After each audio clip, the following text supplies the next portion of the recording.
बीच में वरिष्ठ पत्रकार अमरेंद्र सिंह जी हैं, जो राजधानी लखनऊ में निवास करते हैं और अमेठी जनपद के दुल्लापुर जामू के रहने वाले हैं। लखनऊ में कई वर्षों से पत्रकारिता करते हैं और साथ ही क्षत्रिय परिवार कल्याण परिषद के आप अध्यक्ष हैं। तो हम आपसे जानना चाहते हैं कि सबसे पहले कि जो क्षत्रियों के माध्यम से एक क्षत्रिय कुटुंब के रूप में एक मीटिंग हुई थी, उस मीटिंग के क्या मायने हैं? उसमें तमाम पॉलिटिकल नेता जैसे राजा भैया, धनंजय सिंह, इस तरह के लोग वहाँ पर मौजूद हैं। अभी पिछले दिनों समाचार पत्रों में एक खबर छपी कि एक लखनऊ के 5 सितारा होटल क्लार्क होटल में एक कुछ क्षत्रिय कुटुंब के नाम से एक कार्यक्रम हुआ। उस पर 40 विधायकों ने भाग लिया और उसमें अन्य दल के भी क्षत्रिय विधायक शामिल थे। राजा रघुराज प्रताप सिंह जो कुंडा के राजा हैं और विधायक हैं और जनसत्ता दल के राष्ट्रीय अध्यक्ष भी हैं, उनकी आने से कार्यक्रम में बड़ी गर्मी पैदा हो गई कि क्या बात है, राजा भैया जो है क्या करना चाहते हैं, कुछ करना चाहते हैं, क्षत्रियों की मीटिंग करना चाहते हैं। तो 2027 में चुनाव भी होने वाले हैं। तो ये तो सत्य बात है कि इस समय क्षत्रियों में राजनीतिक चेतना का बहुत तेज़ी से काफ़ी विकास हुआ है। तो आप एक वरिष्ठ पत्रकार के नज़रिए से इसका विश्लेषण करते हुए बताइए कि इस जो ये क्षत्रिय कुटुंब जो ये बड़ी मीटिंग हुई, इसका राजनीतिक माहौल क्या है? क्या 2027 के चुनाव को मद्देनजर देखते हुए 2027 के चुनाव पर भी इसका असर पड़ेगा? योगी सरकार पर क्या यहाँ असर पड़ सकता है या क्या मीटिंग का उद्देश्य, क्या मानते हैं? अब योगी सरकार के समर्थन में ही ये माना जाएगा तो ये सारे लोग जो विधायक थे ये भारतीय जनता पार्टी के थे, वैसे भी ये सब योगी के ही समर्थक हैं। और क्षत्रिय कुटुंब के नाम पे गेट टुगेदर हुआ, एक बैठक हुई। अब आपस में क्या मीटिंग हुई ये तो नहीं कहा जा सकता, लेकिन क्षत्रिय कुटुंब के बैनर तले कुछ विधायक राजधानी में एकत्र हुए, उनके बीच में क्या वार्ता हुई ये तो नहीं पता।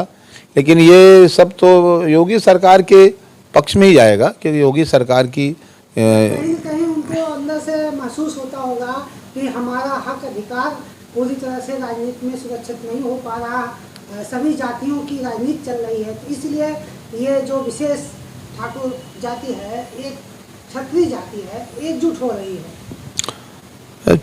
जातियां सब एक हो रही हैं, ब्राह्मणों की भाईचारा सब कमेटी है, अन्य ओबीसी दलों की भी अपनी अपनी संगठन हैं। तो ऐसे में क्षत्रियों ने भी एक अपना प्रयास किया होगा कि हम लोग भी अपना एक गेट टुगेदर करें। इसके लिए उन्होंने एक होटल में चुना और सब हुए। ऐसी अभी कोई हलचल नहीं है, लेकिन ये रहा कि एकजुटता दिखाई इन लोगों ने। एक एकजुटता होने का ये संदेश जाता है कि क्षत्रिय विधायक भी आपस में सीधे एक दूसरे से संवाद करके एक हो रहे हैं। हाल ही में दयाल गेटवे होटल में क्षत्रिय पत्रकारों ने मिलकर एक मीटिंग की और उसमें 500 से अधिक लोगों ने शिरकत की। इसका क्या मायने है?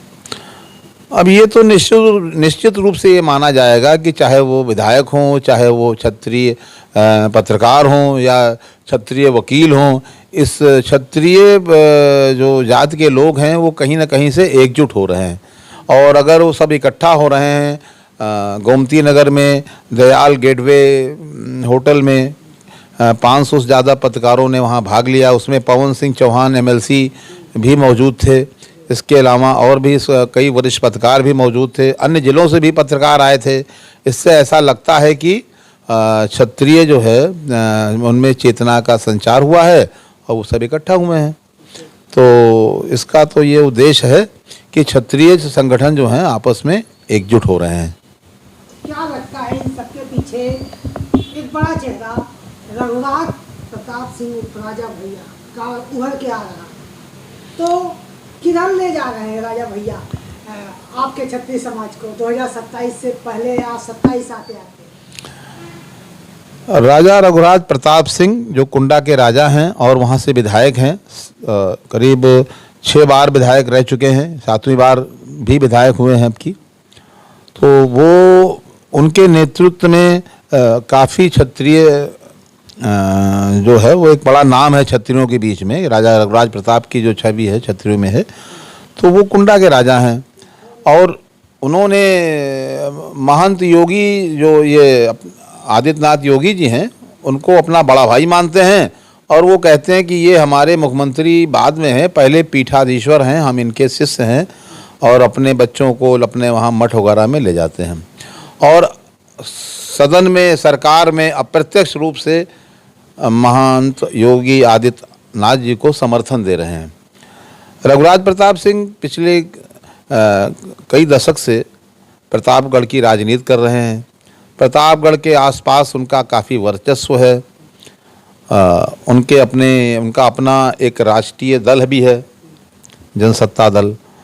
तो उन्होंने अपने माध्यम से या अपने लोगों अपने प्रयासों से उन्होंने पूर्वांचल के जो ज़िले हैं, जो जौनपुर है, फैजाबाद है, और गोंडा है, रायबरेली है, और बनारस है, प्रतापगढ़ है, यहाँ के जो क्षत्रिय नेता हैं जिले स्तर के, या विधायक हैं या बाहुबली हैं इनको कह सकते हैं, सबको उन्होंने आपस में जोड़ रखा है। उनके साथ उनका आपस में मेल जोल भी है और इकट्ठा भी होते हैं। पिछले दिनों भी ये लोग 5 स्टार होटल अवध क्लार्क में सब इकट्ठा हुए, 40 विधायक इकट्ठा हुए, इसमें सभी दल के विधायक भी शामिल थे। तो इससे तो ऐसा प्रतीत होता है कि इन लोगों ने राजा रघुराज प्रताप सिंह को एक अपना क्षत्रियों का नेता मान लिया है। और राजा रघुराज प्रताप भी अपने आप में एक बाहुबली हैं, सक्षम व्यक्तित्व के स्वामी हैं। और मायने में हो रहे हैं क्या, एक बड़ा चेहरा उभर के आ रहा है 2027 के विधानसभा चुनाव में, क्या उनको डिप्टी सीएम या सीएम की दावेदारी तो नहीं सुनिश्चित की जा रही है? ऐसी मांग की संभावना तो नहीं लग रही? पिछले दिनों हमने एक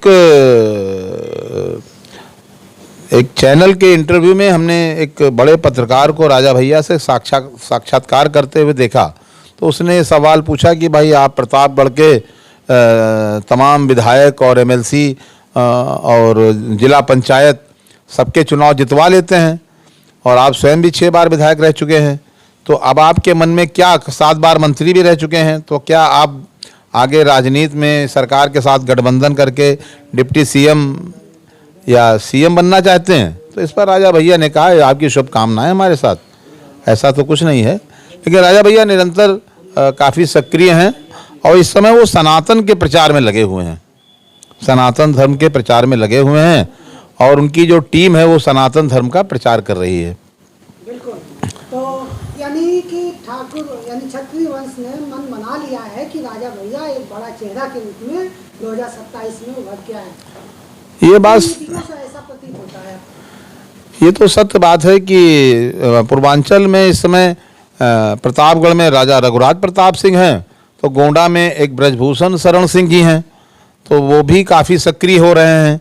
उनका एक लड़का जो है वो एमएलए है, एक लड़का एमपी हो गया है। इसके अलावा जौनपुर में धनंजय सिंह जी हैं, वो भी अपने यहाँ अपने आप को काफ़ी सक्रिय कर लिए हैं, और जौनपुर की राजनीति में काफ़ी दखलंदाजी कर रहे हैं। एक फैजाबाद के विधायक हैं गोसाईगंज से अभय सिंह, जो पिछले दिनों समाजवादी पार्टी से बगावत करके चर्चा में आए हैं, वो भी रघुराज प्रताप सिंह के गुट में शामिल हैं। तीसरे विधायक एक राकेश प्रताप गौरीगंज से हैं, वो भी उसमें शामिल हैं। तो कहीं ना कहीं ये सारे लोग एक हो रहे हैं। रायबरेली से दिनेश प्रताप सिंह जो भाजपा के मंत्री हैं, वो भी इस गुट से अपना कहीं ना कहीं से लिंक हैं, इनका आपस में है। तो ये सारे जो पूर्वांचल के ज़िले हैं, अयोध्या मंडल के, बनारस मंडल के, ये सब कहीं ना कहीं एक दूसरे से अपने आप को कोलिंग कर रहे हैं। इससे ये लगता है कि क्षत्रिय आने वाले चुनाव में ये क्षत्रिय समाज सरकार से या भारतीय जनता पार्टी से, भारतीय जनता पार्टी के समर्थन में ये सब एकजुट हो रहे हैं, और टिकटों की भागीदारी में भी अपनी ये भूमिका तय करेंगे। इसलिए ये जो क्षत्रिय में जन चेतना संचार हो रहा है, जन जागरण हो रहा है, तो ये क्षत्रिय परिवार जो कुटुंब के नाम से, ये लोग राजनीति में कोई बड़ा खेल खेलने जा रहे हैं या बड़ा समीकरण है कोई इस मामले में। तो मैं ये कहना चाहूँगा कि ये एक बड़ी अच्छी बात है कि जो क्षत्रिय समाज पिछले काफ़ी दिनों से दबा हुआ था, बोलता नहीं था, कांग्रेस की सरकारों में, बसपा की सरकारों में, ये एकदम से भारतीय जनता पार्टी में आदित्यनाथ योगी जी के नेतृत्व में जो सरकार है उसमें ये सारे लोग एकजुट हो रहे हैं। इसका मतलब ये जाता है कि क्षत्रियों में चेतना आई है। अब ये आपस में एक दूसरे का वैमनस्य भूल करके ये लोग एकजुट हो रहे हैं।